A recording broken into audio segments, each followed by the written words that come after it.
नमस्कार, मेरे YouTube channel पे आप लोगों का स्वागत है। दोस्तों, आज हम लोग देखेंगे एंड का रूल। दोस्तों, हमारे एग्ज़ाम में इंग्लिश ग्रामर में एंड के एग्जाम्पल से बहुत सारे क्वेश्चन उठते हैं, जैसा कि Ram and Shyam, Mohan and Sohan, the Ram the Shyam. ऐसे क्वेश्चन उठते हैं तो हमारे बहुत सारे दोस्त जो होते हैं वो कंफ्यूज हो जाते हैं कि इनके साथ किस वर्ब का प्रयोग करें, कौन से प्रोनाउन का प्रयोग करें। तो इसी के रिकॉर्डिंग आज हम ये अपना वीडियो लेकर आ रहे हैं, जो आप लोगों के लिए बहुत ही हेल्पफुल होगा और बहुत ही इम्पॉर्टेंट ये वीडियो होने वाला है। तो आइए हम लोग अपने समय को नुकसान ना करते हुए सीधे आते हैं अपने लेक्चर पे और देखते हैं कि इस एंड वाले रूल में कैसे क्या पढ़ना है हमें। ठीक है, तो आइए देखते हैं। बोल रहा है दोस्तों कि यदि दो या दो से अधिक सिंगुलर नाउन को, ठीक है, एंड से जोड़कर प्रयुक्त हो तो इसके लिए प्लूरल प्रोनाउन और plural adjective they, them, their, theirs, themself का प्रयोग होता है। ठीक है, जैसे बोल दिया है यहाँ पे राम एंड श्याम। ठीक है, राम एंड श्याम ये दोनों क्या हैं? दो लोग का यहाँ पे बोध हो रहा है। किसका? दो अलग अलग लोगों का बोध हो रहा है। राम अलग है, श्याम अलग है, इसलिए यहाँ पे देयर का प्रयोग हुआ है। ठीक है, इसलिए ये सही है। समझ में आया? नहीं समझ में आया तो मैं आप लोगों को एक सिंपल सा ट्रिक बताता हूँ। देखिए, जैसे किसी भी क्वेश्चन में आप लोग को दिखेगा कि दो सब्जेक्ट के बीच में क्या हो? एंड हो। ठीक है, दो सब्जेक्ट के बीच में एंड हो और फिर वो सब्जेक्ट हो, एक और सब्जेक्ट हो।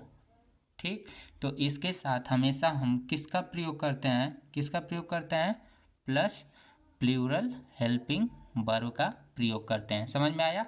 ये फार्मूला आपको हमेशा याद रहना चाहिए। दो सब्जेक्ट को एंड से जोड़ा जाए तो उसके साथ प्लूरल हेल्पिंग वर्ब का प्रयोग होता है। ठीक है, आइए अब हम लोग अगला रूल देखते हैं एंड पे ही, और उसमें आर्टिकल्स के साथ प्रयोग होता है, उसको देख लेते हैं। दोस्तों, हमारा ये अगला रूल है।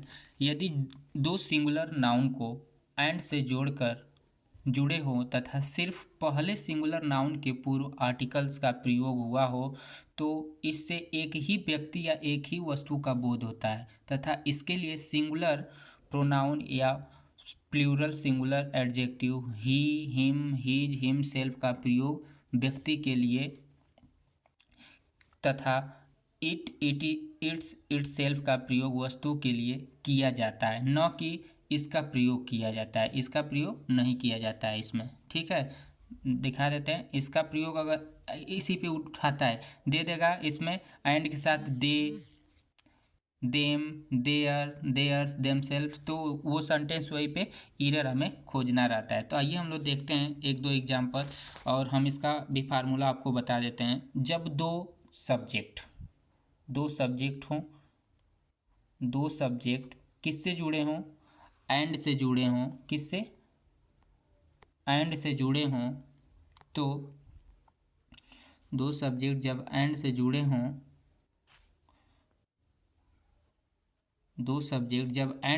हों, तो किसका प्रयोग होता है? सिंगुलर हेल्पिंग वर्ब का प्रयोग होता है। सिंगुलर हेल्पिंग वर्ब का प्रयोग होता है, ये याद रहना चाहिए। कब होता है?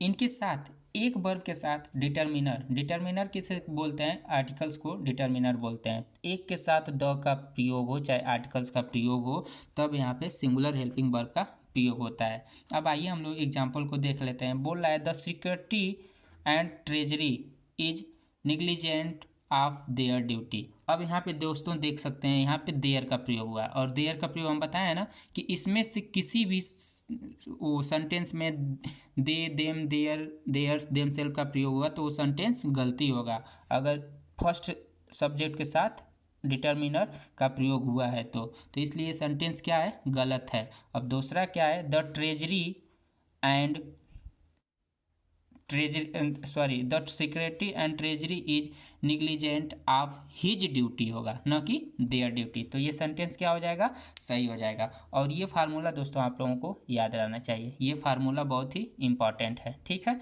तो ये दूसरा नियम कैसा लगा आप लोगों को कमेंट कर बताइएगा दोस्तों, और आप लोग लाइक शेयर सब्सक्राइब कीजिएगा मेरे चैनल को, और मेरे चैनल का नाम मैं आपके लोगों को कमेंट बॉक्स में लिंक कर दूंगा। आइए अगला रूल देखते हैं दोस्तों। हमारा अगला नियम ये है, यदि दो सिंगुलर नाउन को एंड से जोड़ा जाए, दो सिंगुलर नाउन को एंड से जोड़ा जाए तथा प्रत्येक सिंगुलर नाउन के पहले आर्टिकल का प्रयोग हो तो वो भिन्न व्यक्ति या भिन्न वस्तुओं का बोध कराते हैं, ठीक है। तथा इसके लिए plural pronoun adjective they them their theirs themself का प्रयोग ज़रूरत के मुताबिक होता है। पिछले में नहीं हो रहा था और इसमें हो रहा है, ठीक है। तो यही कन्फ्यूजन वाला मैटर है। अब आइए हम लोग देखते हैं इसका फार्मूला क्या होगा दोस्तों, कि जब दो सब्जेक्ट के साथ द सब्जेक्ट एंड से जुड़े हों,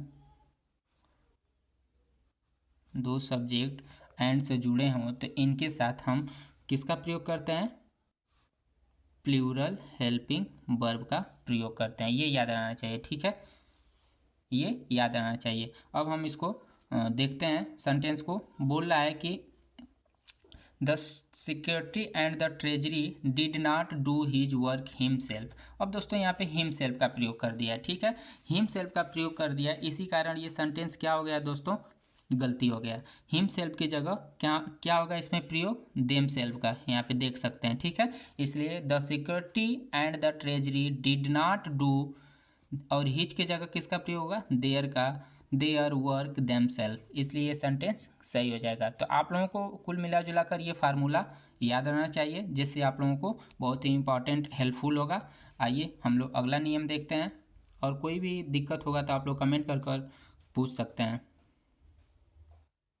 दोस्तों हमारे वीडियो का आज का लास्ट और आखिरी नियम है एंड से रिलेटेड, जो हमारे एग्जाम में बहुत ही इससे क्वेश्चन पूछा जाता है। तो आइए हम लोग देख लेते हैं लास्ट रूल क्या बोल रहा है, कि यदि दो या दो से अधिक सिंगुलर नाउन एंड से जुड़े हों तथा प्रत्येक सिंगुलर नाउन के पहले इच इवरी का प्रयोग हुआ हो, वाक्य में singular pronoun, singular adjective and singular verb का प्रयोग होता है, न कि प्लूरल प्रोनाउन प्लूरल एडजेक्टिव का। मतलब क्या कह रहा है कि जब दो सिंगुलर नाउन को इच इवरी से जोड़ा जाए, किससे, इच से और इवरी से जोड़ा जाए, तो उनके साथ सिंगुलर प्रोनाउन और सिंगुलर एडजेक्टिव का प्रयोग होता है, न कि प्लूरल प्रोनाउन और प्लूरल एडजेक्टिव का। समझ में आया? आइए हम लोग देखते हैं, इसका भी हम आपको सूत्र बता देते हैं। इसका सूत्र ये है कि जब